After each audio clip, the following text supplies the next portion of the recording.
اپنے کلام کو ختم کروں گا، سماعت کریں۔ ان کا سایہ زمین پر نہ پایا گیا، ان کا سایہ زمین پر نہ پایا گیا، ان کا سایہ زمین پر نہ پایا گیا، نور سے نور دیکھو جدا نہ ہوا،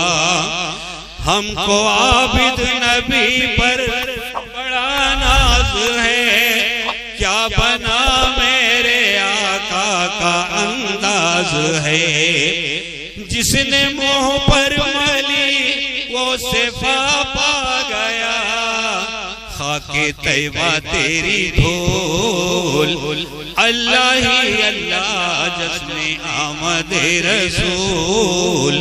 اللہ ہی اللہ بی بی آمنہ کے پھول، اللہ ہی اللہ۔ درود پاک پڑھی، اللہم صلی اللہ سیدنا و شفیعنا و حبیبنا و سندنا مولانا محمد و بارک وسلم، صلاۃ و سلام دائما علیکہ یا رسول اللہ صلی اللہ علیہ وسلم۔ گرامی وقار حضرات، جیسا کہ ہر وائس کا، ہر خطیب کا ایک دستور ہوتا ہے کہ اپنی قوم کو خطاب کرنے کے لیے ذمہ داری کے مقام پر آتا ہے تو یا تو قرآن پاک کی کوئی آیت تلاوت کرتا ہے یا تو حدیث پاک کا کوئی جز بیان کرتا ہے۔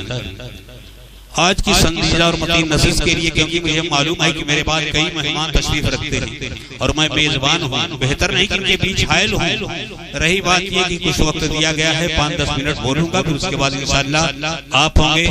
مائک ہوگا اور یہ مہمان حضرات ہوں گے۔ رب کائنات قرآن پاک میں ارشاد فرماتا ہے وَمَا أَرْسَلْنَاكَ إِلَّا رَحْمَةً لِّلْعَالَمِينَ، جس کا ترجمہ مفسرین اکرام بیان فرماتے ہیں کہ اے محبوب، رب فرما رہا ہے اے محبوب، نہیں بھیجا میں نے آپ کو مگر سارے عالمین کے لیے رحمت بنا کر۔ یہ کس کا فیصلہ ہے؟ قرآن کا، کسی مفتی کا فتویٰ نہیں، کسی عالم کا مقولہ نہیں، کسی مفسر کی تفسیر نہیں، بلکہ فرمان خداوندی ہے قول خدا، ہے قول محمد، قول خدا۔ فرمان نہ بدلا جائے گا، ارے بدلے زمانہ لاکھ مگر قرآن نہ بدلا جائے گا، بدلے زمانہ لاکھ مگر قرآن نہ بدلا جائے گا۔ یہ رب کا فیصلہ ہے محبوب، نہیں بھیجا ہم نے آپ کو مگر سارے عالمین کے لیے رحمت بنا کر بھیجا۔ یہ لفظ عالمین جو ہے تھوڑا گاڑھا جملہ ہے، عربی کا جملہ ہے، سمجھ میں کم آتا ہوگا، اسے آسان یہ دیتا ہوں کہ جیسے واحد اور جمع، کسی ایک شے کو واحد کہتے ہیں اور اسی جگہ کئی شے کو اکٹھا کر دو اسے جمع کہتے ہیں۔ تو دوستو، جیسے آپ یہاں تشریف رکھتے ہیں، یہاں سے واپس گئے، کسی نے پوچھا کہاں گئے تھے، آپ نے بتایا، پوچھا وہاں کا عالم کیا تھا، کوئی لمبوا سے آیا، کامتا گنج سلطان پور سے آیا، لوگ پوچھتے ہیں کہ کیسا عالم تھا وہاں کا۔ تو یہ سارے عالم فردن فردن جو ہوتے ہیں، تنہا تنہا جو ہوتے ہیں، سارے عالموں کو اگر سمیٹ دیا جائے تو صرف ایک جملہ بنتا ہے عالمین۔ اور رب فرما رہا ہے محبوب، نہیں بھیجا ہم نے آپ کو مگر سارے عالمین کے لیے رحمت بنا کر۔ جیسے قرآن پاک میں آپ نے پڑھا ہوگا، سب سے پہلی سوری الحمدللہ رب العالمین، ساری حمد، ساری تعریف، ساری بڑائی، ساری برتری اس رب کائنات کو ہے جو سارے کائنات کا پالن ہار، سارے کائنات کا، سارے عالمین کا پالن ہار ہے۔ الحمدللہ رب العالمین، رب سارے عالمین کا پالن ہار ہے، اور مصطفیٰ جان رحمت سارے عالمین کے لیے رحمت ہے، شفقت ہے، صفات کا ذریعہ ہے۔ جیسے رب سارے عالمین کا پالن ہار ہے، جہاں تک ہم سب کے علم کی رسائی ہے، ہم تو صرف 18,000 مخلوق جانتے ہیں، لیکن وہ رب جانے کہ کتنی مخلوق کا پالن ہار ہے۔ تو کہنے کا مطلب یہ ہے یہ پروردگار عالم جن جن عالمین کا، جن جن عالم کا پالن ہار ہے، مصطفیٰ جان رحمت سارے عالموں کے لیے رحمت۔ اسی لیے تو شاعر کہتا ہے کہ رحمت رسول پاک کی ہر شے پہ عام ہے۔ رحمت رسول پاک کی ہر شے پہ عام ہے، ہر گل میں ہر شجر میں محمد کا نام۔ ابھی ہمارے کرم فرما محب گرامی خطیب ہندوستان اور نقیب ہندوستان اعلان کر رہے تھے کہ کچھ ایسے بھی ہیں جو فائدے کے چکر میں ہیں۔ جب ہم غلامان مصطفیٰ اپنے آقا کی محفل سجاتے ہیں، ربیع الاول شریف کے مہینے میں چراغاں کرتے ہیں، لائٹیں کرتے ہیں، پنڈال لگاتے ہیں، جلسے کانفرنس کرتے ہیں، یہ عقیدت مند کرتا ہے، لیکن خدا جانے بد عقیدوں کی پیٹ میں درد کیوں ہونے لگتا ہے۔ کہتے ہیں یہ فضول خرچی ہے، کہاں اتنا ڈیکوریشن کر رہے ہو، کسی دوسرے کام میں لگا دو، فائدہ ہوگا، کیونکہ ان کا ذہن جو ہے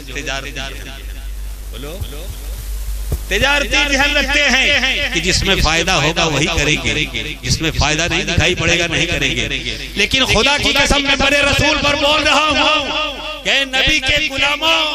تم جس طرح اپنے آقا کی ہمیں ولادت پر جشن کرتے ہو، کرتے رہو۔ خدا گواہ ہے جس قبضے میں اس گنہگار کی جان ہے، ہمارے آقا تو پرایوں کے لیے رحمت ہے، غلاموں کا کیا کہنا۔ میرے سرکار پرایوں کے لیے رحمت ہے، جنہوں نے ان کا کلمہ نہیں پڑھا، میرا سرکار تو اس کے لیے بھی رحمت ہے۔ ہم تو ان کا کلمہ پڑھتے ان کی غلامی کا دم بھرتے ہیں، اور یہ فائدے کی بات کرتے ہیں۔ آؤ بتاؤ کہ میرے نبی کی میلاد کے توسل، میرے نبی کے دنیا میں تشریف لانے کے صدقے، دنیا میں ہم جس چیز کو سب سے حقیر سمجھتے ہیں، سب سے حقیر، سب سے گھٹیا، اگر گھر میں کوئی چیز خراب ہو جاتا ہے، ٹوٹ جاتا ہے، پھوٹ جاتا ہے، برباد ہو جاتا ہے، تو لوگ کہتے ہیں خاک کر دیا، مٹی کر دیا، برباد کر دیا۔ آؤ تاریخ اٹھا کر اسلام کی پڑھیں۔ جب پیغمبر اعظم صلی اللہ علیہ وسلم رحم آمنہ سے اس زمین پر قدم رکھا اور اپنی پیشانی کو رکھ کر کے اللہ کی زمین پر فرمایا رب حبلی امتی، رب حبلی امتی، اے رب میری امت کو ہبہ فرما دے، تو اب آ جائے فرشتوں گواہ ہو جاؤ۔ فرشتے عرض کرتے مولا کس بات کی گواہی؟ اللہ فرماتا ہے میں نے ساری زمین مسجد بنا دی۔ پوچھو یہ علماء حضرات بیٹھے ہیں، بتائیں یہ کتابوں کا مطالعہ کرتے ہیں، آپ کو جواب دیں گے۔ حضرت آدم علیہ نبینا علیہ السلام سے لے کر میرے آقا کی تشریف آوری تک کم بیش 1,24,000 نبی اور رسول دنیا میں تشریف لائے، اور ان کے امتیوں کا عالم یہ تھا، ان کے امتیوں کا حال یہ تھا کہ جہاں پر نبی نشان بنا دیتا تھا، شناخت بنا دیتا تھا، حلقہ بنا دیتا تھا، وہیں آ کر کے اپنی قضا نمازوں کو، قضا عبادتوں کو پوری کرتے تھے۔ لیکن قربان جاؤ پیغمبر اعظم صلی اللہ علیہ وسلم کی رحمتانہ شان پر میرے آقا جب اپنی زمین نیاز کو خدا کی مقدس زمین پر رکھ دیا تو رب نے فرما دیا فرشتوں گواہ ہو جاؤ میں نے ساری زمین کو مسجد بنا دیا۔ میرے محبوب کا چاہنے والا کھیت میں رہے نماز پڑھے، خلیحان میں رہے نماز پڑھے، دکان میں رہے نماز پڑھے، مکان میں رہے نماز پڑھے، جہاں سجدہ کرے گا میں اس کے سجدے کو قبول کر لوں گا۔ اتنا بڑا اعزاز، اتنا بڑا مرتبہ مٹی کو ملا، تو ہم تو غلامان مصطفیٰ ہیں، ہم تو نبی کے غلام ہیں۔ یقین کامل ہے ہم کو کہ ہمارے آقا کے توسل دنیا میں بھی مجھے سرفرازی ملے گی، اور میدان محشر میں آقا کی رحمت والی چادر کا سایہ ضرور نصیب ہوگا۔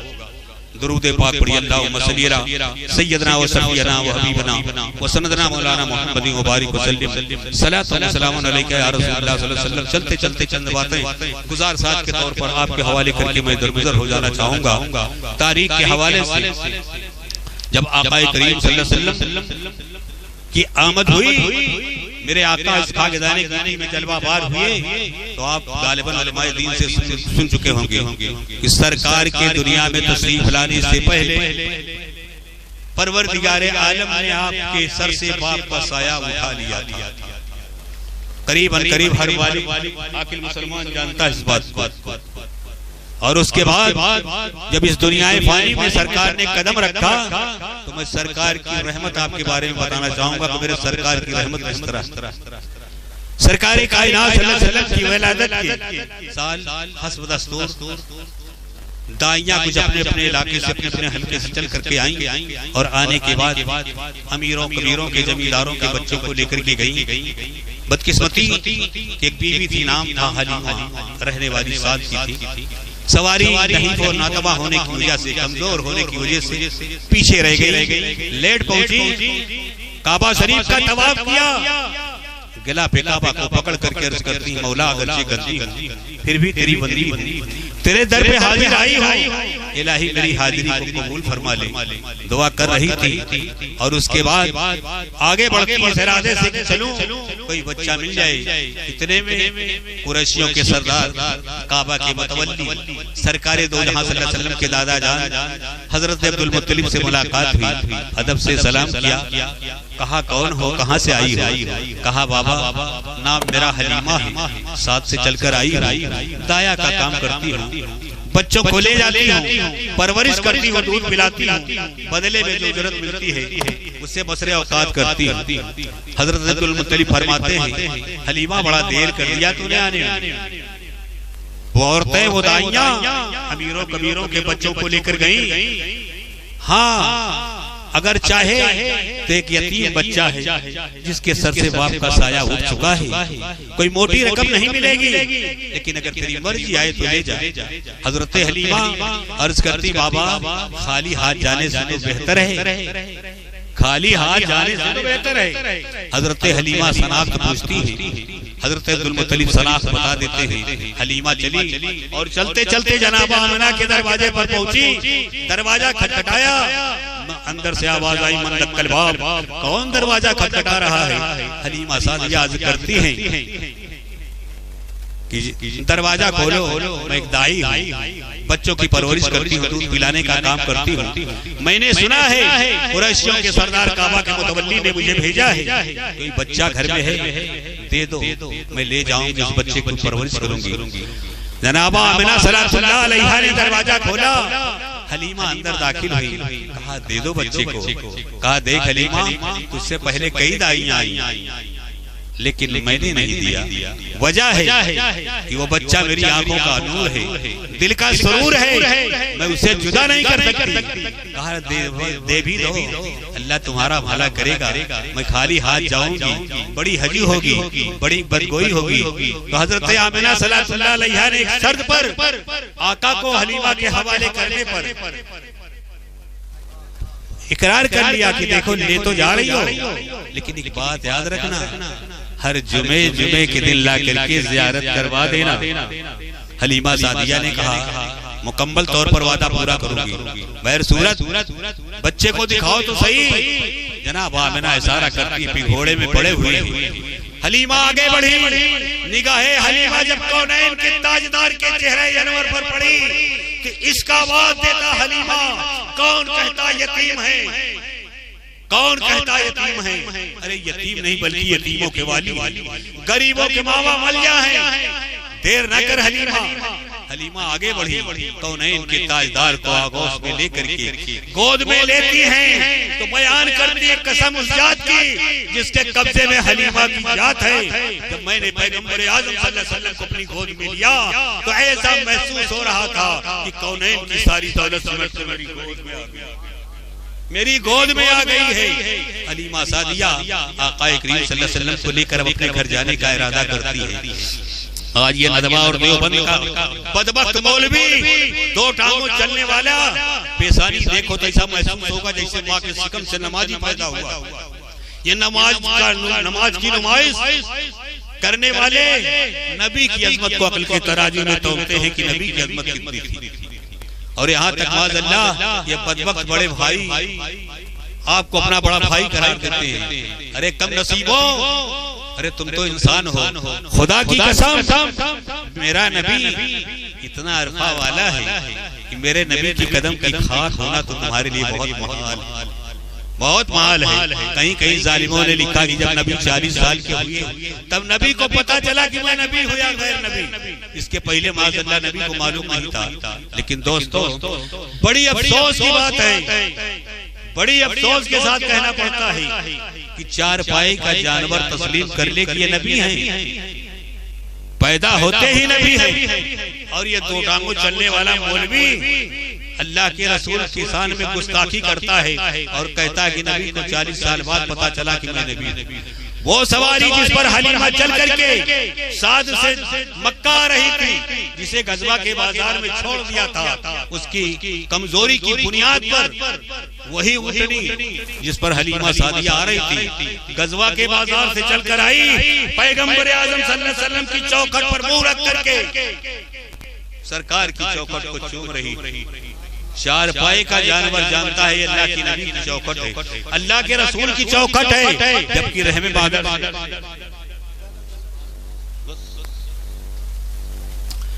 دوستو وقت کی قلت ہے، پھر انشاءاللہ کبھی اتفاق پڑا تو شاید اور کچھ گفتگو ہوگی، لیکن اس کے ساتھ ساتھ ایک بات بتانا چاہوں گا اور اس کو بڑی ذمہ داری کے ساتھ آپ سماعت کریں کہ ہماری جماعت میں جلسے تو ہوتے ہیں، کانفرنسیں ہوتی ہیں، میلاد شریف ہوتی ہے، دین کا قریب ہر کام کرتے ہیں، لیکن جہاں معاملہ آتا ہے خدا کی عبادت کا وہاں پر پہلو تہی سے کام لیا کرتے ہیں۔ میرے پیارے دوست، میدان محشر میں ہم سے آپ سے پوچھا جائے گا ان سب کاموں کے بارے میں، لیکن وہ بعد میں سب سے پہلی پوچھ تاچھ کیا ہوگی؟ سب سے پہلی پوچھ تاچھ کس لیے ہوگی؟ کس بارے میں ہوگی؟ پروردگار عالم میدان محشر میں سب سے پہلے پوچھے گا کہ میرے لیے کیا لائے ہو؟ جیسا کہ ہمارے آپ کے آقا جب معراج کی رات تشریف لے گئے تھے تو رب نے فرمایا تھا محبوب آئے تو ہو لیکن لائے کیا ہو؟ اسی لیے پیارے جب آپ لوٹ کر کے پلٹ کر کے رب کی عدالت میں پیش کیے جائیں گے، جیسا کوئی شاعر کہتا ہے کہ اولی کرسی سے نماز نبوت، روز محشر کی جاگزاز نبوت، کہ آخر دنیا سے میرے لیے کچھ لائے ہو؟ تو دوستو کہیں ایسا نہ ہو کہ کفے افسوس ہاتھ مالا پڑے، ہاں لادری زبان سے نکلے، کم از کم وہ وقت آنے سے پہلے، وہ نازک گھڑی آنے سے پہلے، کیونکہ ہر بشر جانتا ہے، ہر عاقل بالغ جانتا ہے کہ جس نے زندگی کا میٹھا شربت پیا ہے اس کو ایک نہ ایک دن موت کا کڑوا گھونٹ ضرور پینا ہوگا۔ موت سے کس کو رستگاری ہے؟ آج وہ کل ہماری باری ہے، مرنا ہر ایک کو ہے، لیکن دوستو تیاری کرو، تیاری کرو، اور اگر تیاری نہیں کرتے ہو لاکھ جلسے اور کانفرنس کرتے رہو، اپنے اعمال کے بارے میں اپنے اگر فکر نہ کیا تو سمجھ لو کس بے سود۔ اس لیے آئیے مل کر بارگاہ خداوندی میں دعا کریں، پروردگار عالم تیرے محبوب کی یوم ولادت کے تعلق سے ہم نے اس جلسے کو رکھا ہے، رب کائنات ہماری ان کاوشوں کو قبول فرما،